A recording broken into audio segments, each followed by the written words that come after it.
DC. So we've seen two of the most skilled fighters of our time make a weight jump in championship level bouts recently. We saw Israel Adesanya and Jan Blachowicz. We saw Alexander Volkanovski step up and fight Islam Makhachev.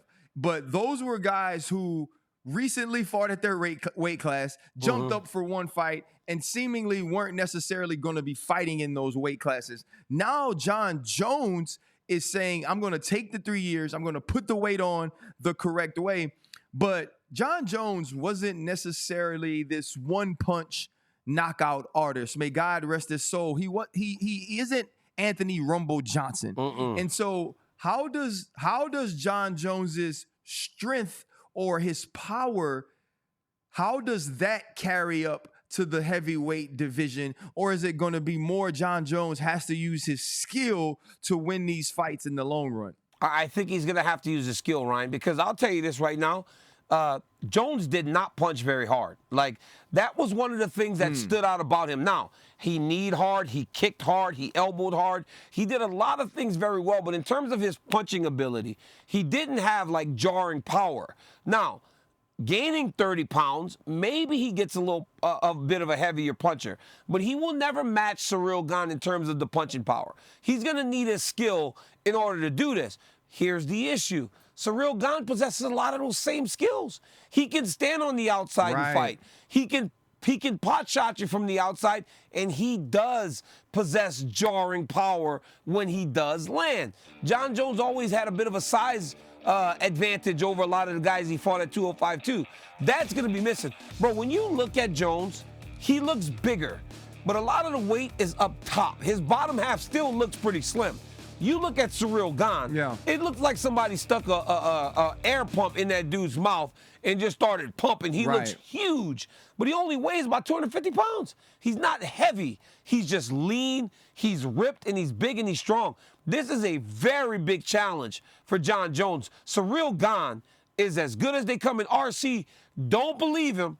He said he doesn't like to train whenever he's not fighting. That dude's going to be ready to fight Jon Jones on Saturday night. How do you see that layoff or that time off affecting Jon Jones? You know, I don't expect it to be too bad, Ryan, because over the course of his career and during his prime, because now, I mean, Jones has to be 35, 36 years old. I'm not exactly sure.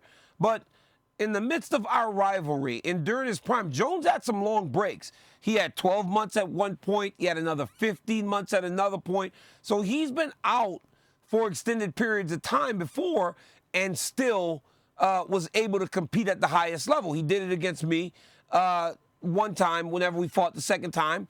But again, he was very motivated. He's supposed to be very motivated this week as he fights Ciryl Gane. So I don't anticipate the ring rust is going to be too bad. I just believe that this guy has fought so many high-level fights that experience is going to carry him. But he's never fought anybody like this guy. He's never been locked in there with a monster of a man like that. You know, one of the biggest issues in the Anthony Smith fight, the Dominic Reyes fight, the Thiago Santos fight, was their size. Because even if they weren't as good of wrestlers as Jones, he couldn't take them down. They were too tall. The length gave him problems. This guy is going to be hard to take down. People say, well, Francis took down Ciryl Gane. Ryan, it's not that simple. I don't think there's a man on the planet that you can let Francis Ngannou lock his hands around and he can't throw you to the ground. He may just be the strongest human being walking the planet. So it's not about Ciryl not having takedown defense. I feel it was him just being outmanned by Francis Ngannou. I don't know if Jon Jones can outman Ciryl Gane. Thank you for watching ESPN on YouTube. For live streaming sports and premium content, subscribe to ESPN+.